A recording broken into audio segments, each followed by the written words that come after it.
యోబు గ్రంథము 6వ అధ్యాయము. దానికి యోబు ఇట్లని ప్రత్యుత్తరమిచ్చెను. నా దుఃఖము చక్కగా తూచబడునుగాక, దాని సరిచూచుటకై నాకు వచ్చిన ఆపద త్రాసులో పెట్టబడునుగాక. అలాగున చేసిన ఎడల నా విపత్తు సముద్రముల ఇసుక కన్నా బరువుగా కనబడును. అందువలన నేను నిరర్ధకమైన మాటలు పలికితిని. సర్వశక్తుడగు దేవుని అంబులు నాలో చొచ్చెను. వాటి విషమును నా ఆత్మ పానము చేయుచున్నది. దేవుని భీకర కార్యములు నాతో యుద్ధము చేయుటకై పంక్తులు తీరుచున్నవి. అడవిగాడిద గడ్డి చూచి ఓండ్రపెట్టున, ఎద్దు మేత చూచి రంకెవేయున, ఉప్పు లేక ఎవరైనా రుచిలేని దాన్ని తిందురా? గ్రుడ్డులోని తెలుపులో రుచి కలదా? నేను ముట్టనొల్లని వస్తువులు నాకు హేయములైనను, అవియే నాకు భోజన పదార్థములాయెను. ఆహా, నా విన్నపము నాకు నెరవేర్చబడునుగాక. నేను కోరు దానిని దేవుడు నెరవేర్చునుగాక. దేవుడు తన ఇష్టానుసారముగా నన్ను నలుపునుగాక. చేయి జాడించి ఆయన నన్ను నిర్మూలము చేయునుగాక. అప్పుడు నేను పరిశుద్ధ దేవుని మాటలను ఒప్పుకొనకుండా లేదని నేను ఆదరణ పొందుదును. మరియు నేనెంత వేదన పడుచుండినను దాన్ని బట్టి హర్షించుదును. నా బలము ఏ పాటిది? నేను కనిపెట్టుకొనుట ఏలా? నా అంతము ఏ పాటిది? నేను తాలుకొనుట ఏలా? నా బలము రాళ్ల బలము వంటిదా? నా శరీరము ఇత్తడిదా? నాలో త్రాణ ఏమీయో లేదు గదా. శక్తి నన్ను బొత్తిగా విడిచిపోయెను గదా.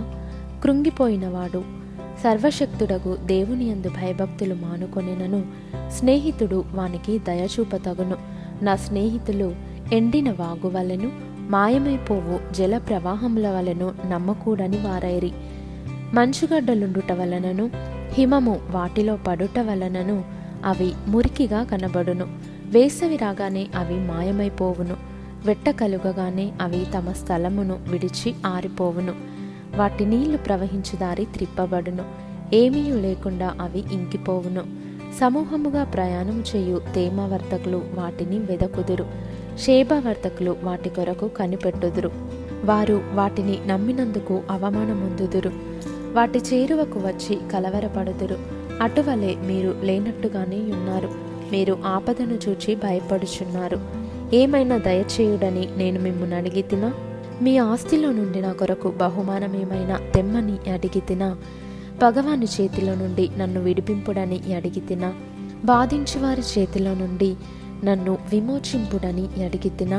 నాకు ఉపదేశము చేయుడి, నేను మౌనినై ఉండేదను. ఏ విషయమందు నేను తప్పిపోతినో అది నాకు తెలియజేయుడి. యథార్థమైన మాటలు ఎంతో బలమైనవి. అయినను మీ గద్దింపు దేనికి ప్రయోజనము? మాటలను గద్దించుదమని మీరనుకొందురా? నిరాశ గలవాని మాటలు గాలి వంటివే గదా. మీరు తండ్రి లేని వారిని కొనుటకై చీట్లు వేయుదురు. మీ స్నేహితుల మీద బేరము సాగింతురు. దయచేసి నా వైపు చూడుడి. మీ ముఖము ఎదుట నేను అబద్ధమాడుదునా? అన్యాయము లేకుండా నా సంగతి మరలా విచారించుడి. నేను నిర్దోషినిగా కనబడుదును. నా నోట అన్యాయముండునా? దుర్మార్గత రుచి నా నోరు తెలుసుకొనజాలదా?